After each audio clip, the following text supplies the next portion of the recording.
What's going on, guys? Tyrauku here, and I hope you're all doing great. Today we got a video talking about a champion who's honestly been out for a long time. Has he been here since the beginning of the game? I want to say yes. I don't remember him being released ever, so I assume he's been here for a long time. 2,252 reviews. Let's see how many reviews somebody like Kymar has. I know Kymar's been out for a long time. Well, Arbiter's been out forever. It's 11,000 views, and everybody has her basically. But let's see what Kymar has real quick. I'm just curious. I'm pretty sure he's been out forever, but I'm not 100% sure. Kymar has 5,000, so Lugan has about half the reviews Kymar does. But honestly, guys, I pulled this champion, and I think my last shard pull video, or for the Gamerin. I think it was for the Gamerin one. But this guy's awesome.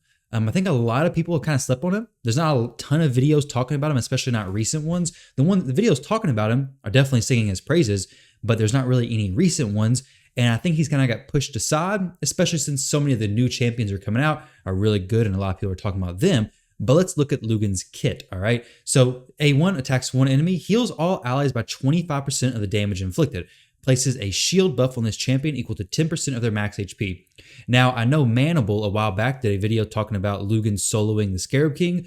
So if you guys want to check that out, look up Lugan soloing the Scarab King. This ability works out perfect for that. But nowadays with the shield accessories, you can make most champions work on the Scarab King, because as long as they attack the Scarab King with a shield, or they attack and they get a shield placed on themselves, they're good to go. So Lugan definitely has a viable use case for that. But either way, this ability actually hits pretty hard, and you're healing based on 25% of that damage inflicted. So you're going to want to get him 100% crit rate, plus get him some good crit damage. You could go as far, if you wanted, as to put him like Savage gear, but we'll talk about his gear sets in just a little while. His A2 places 60% increased defense buff on this champion for 3 turns. 3 turns is really good. It's only on this champion, but hey, 3 turns, very, very nice. Also places a 50% ally protection buff on all allies for 2 turns. His A3, this ability is actually really cool. I think a lot of his kit, a lot of time gets focused on the heal from his A1, which is pretty significant. Definitely can help you. If you're an early game player, mid game, and you're progressing through the dungeons or whatever, this dude's going to be so nice for you. He's going to give your team so much more survivability. Clanboss, dungeons, faction wars, he's huge. Doom Tower even potentially. But his A3, I really like this, okay? Attacks all enemies, and 80%, when fully booked, it's a 100% chance of placing block active skills for 2 turns.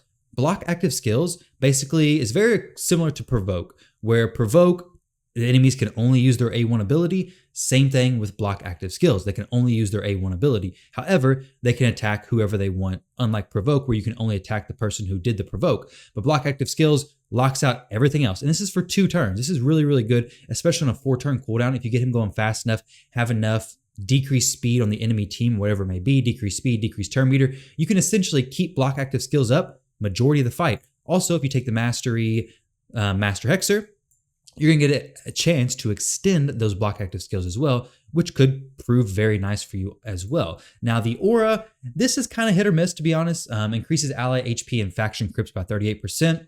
If you're working on progressing in faction wars and you need that extra HP, definitely solid, but there's definitely better auras, and obviously this is only going to have use in faction wars, nowhere else, sadly.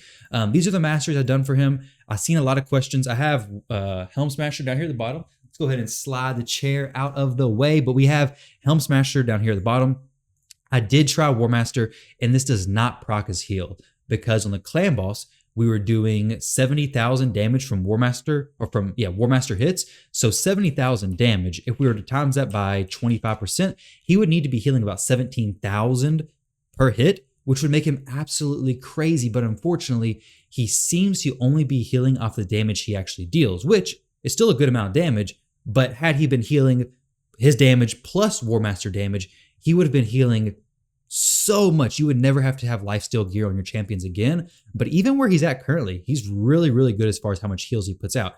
These masteries aren't necessarily the perfect setup, but it's kind of what I'm going with. I'm getting the lasting gifts, maybe extend the ally protection, maybe extend the increased defense over here, extend the block active skills, more damage for his A1 ability, get some more heals, more HP, so on and so forth. Now, one thing to keep in mind is his A1 is based on HP, his A3 is based on attack, so it's kind of weird. Honestly, his base attack is decent. I mean, if you compare it to a champion like Septimus, obviously it's not great, but I do like that Lugan has decent base defense, 1,000, decent base attack. Honestly, I wouldn't build him with attack. His base HP is good. His base speed is also pretty good. His base HP is actually very comparable to Duchess. So, and her base speed is exactly the same. So honestly, I would take Lugan. I would focus on these stats. HP, get a really good spot. Get his defense to be decent. I mean, assuming your gear allows for that, because you do want him to survive some hits. His speed, if you're going more frequently, using your A1 ability more often, you're going to get more heals.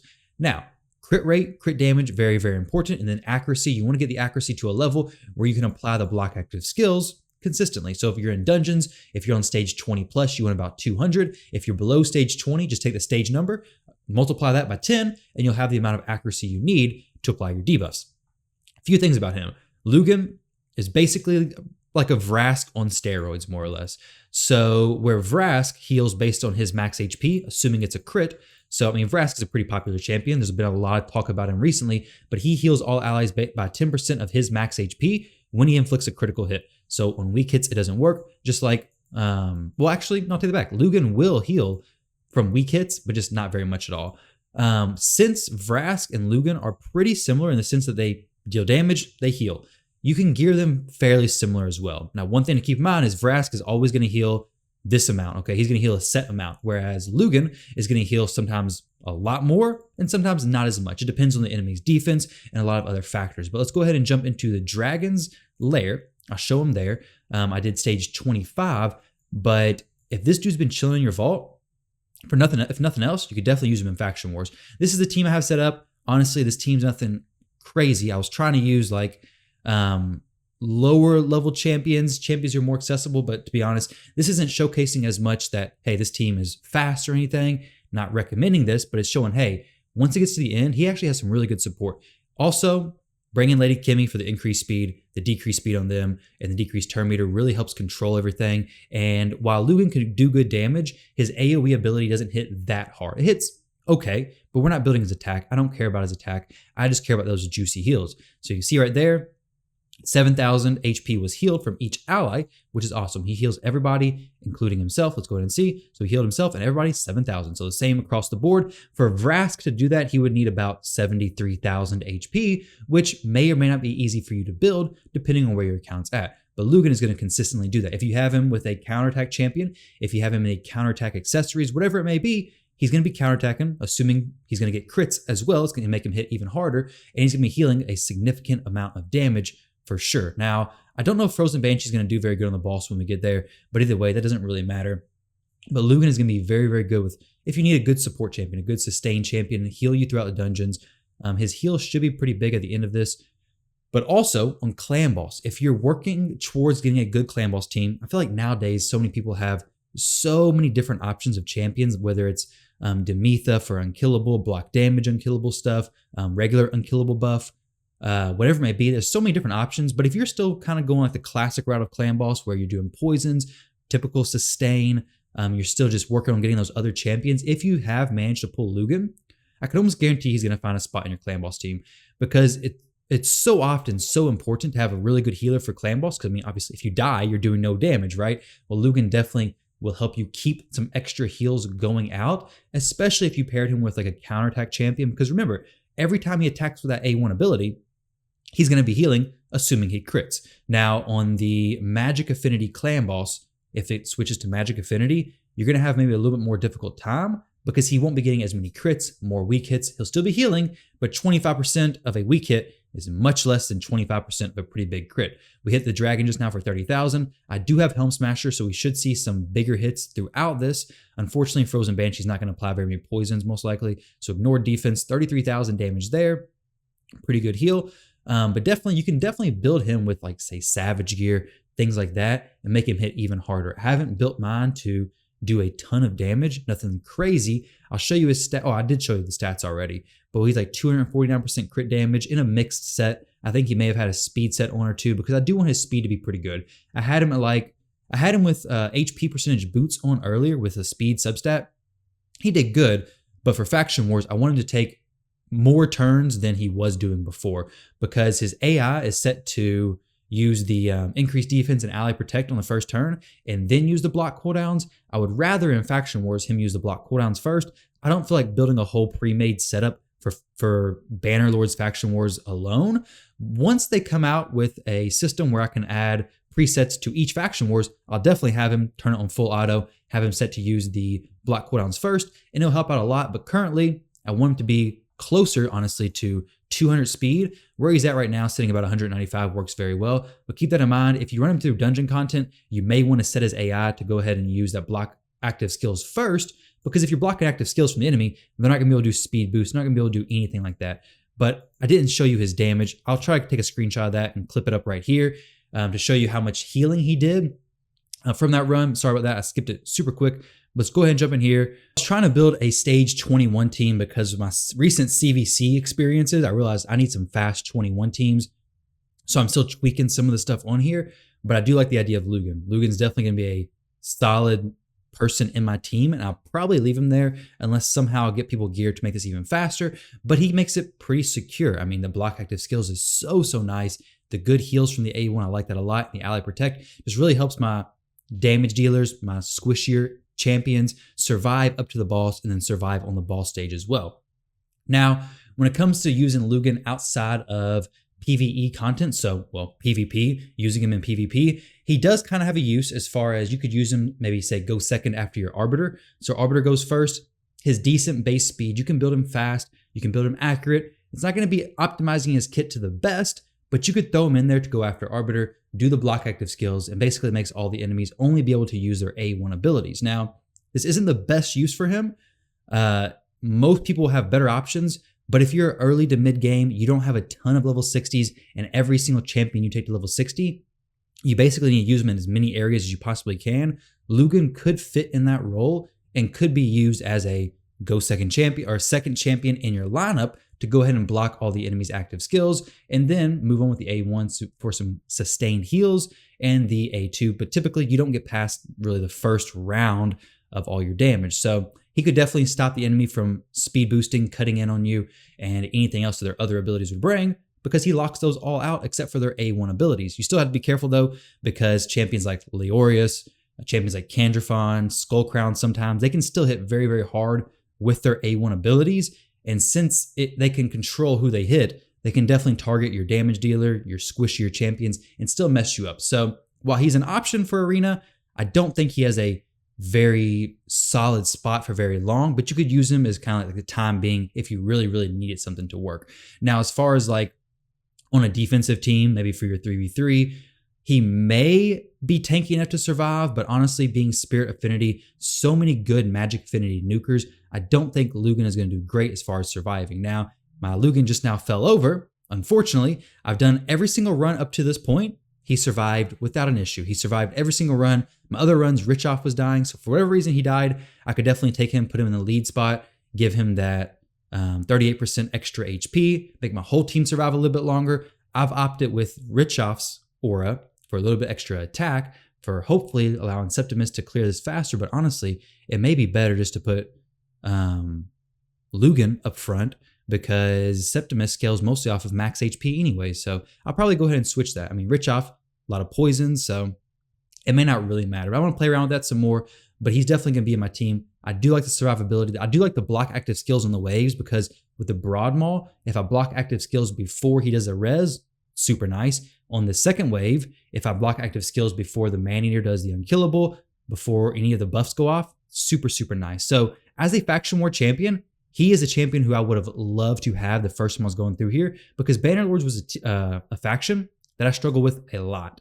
It was a very painful faction war run. I actually have a video on this channel doing Bannerlords, very budget, using Commander. I think Commander is doing my stuns, but hey, if I would have had Lugan back then, oh, it'd been so much easier. So much easier. My team's definitely come a long way since then. But guys, hopefully this helps you out with understanding Lugan a little bit. I'll jump in here to the Clanboss, give you kind of an example. He's going to do good for like if you're running a classic Clanboss team. But you can look over here. You can see all these teams: Demetha, Krisk, Sandlash Survivor, Double Manny, Unkillables. Depending on where you're at in the game, he may or may not be useful in Clanboss. If you're up here working up to Brutal, he will 100% be useful for you in Clanboss. But when you get to this stage, you may have better options. I mean, that varies, of course, account to account.